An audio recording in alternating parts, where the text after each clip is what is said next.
I don't make any money on any of these products, on any of the sales. I'm just providing a reference for you.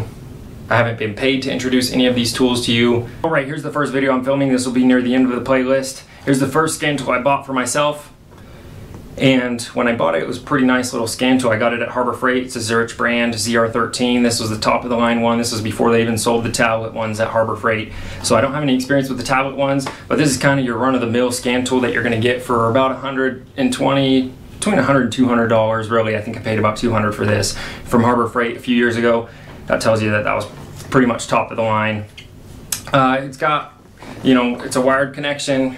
It's got a light in here as one of its features, just to help you find a plug-in, but never really found that more useful than anything else. It's got a little touch button interface here, enter button, there's a power button and a connection button, menu, live data, freeze frame and DTCs, which are data trouble codes. I think that's a system scan, and that's how you erase scan codes in an up and in down arrow. So pretty simple to use.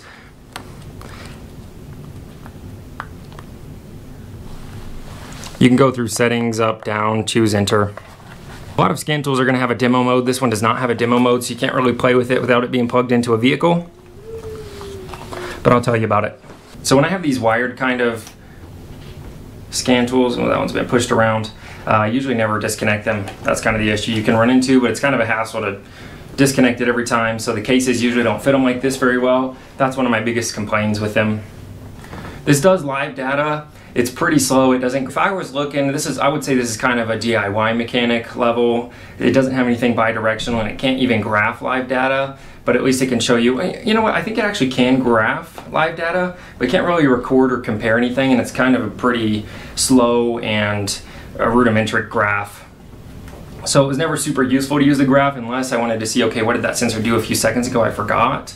But then, you know, it's really hard to go back. I don't think you can record anything and find that data, so you'd have to kind of pull out your phone and look at it.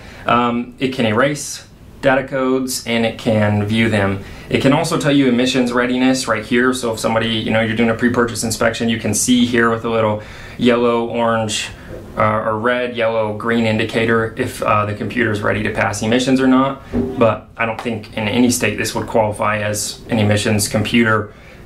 Here certainly not, and in some states you don't have emissions, so big deal. You can read ABS codes as well. Again, I don't ever remember doing anything that detailed when I used this, but this was pretty much my go-to for like a year when I first started. In college I was mostly just doing stuff for friends, and then I thought, hey, you know, this is working out, let me take it bigger, so that's when I started looking into different tools. Overall, for the DIY mechanic, I think there's some better options, but this, again, you can go into any auto parts store and find one that's similar to this. I know Innova or Nova or something, brand like that, makes some. They're blue. You can go online and find some as well, and I don't remember the names, but I'll find some, put some links at the top of the description of similar scan tools to this one. Again, they're not going to be the same brand, but they're going to do stuff pretty similarly. Graphing wise, it's showing you some rudimentary live data and showing you your data trouble codes and being able to erase those. But for the price point nowadays, there's some better options, so I'll put that in the description as well with some links to a couple of videos that are going to compare some of those, and you can make the decision for yourself. That's a job well done. Thanks for watching. Hopefully you have good success with your business, or if you're just looking for a scan tool, hopefully this helps. That's a job well done.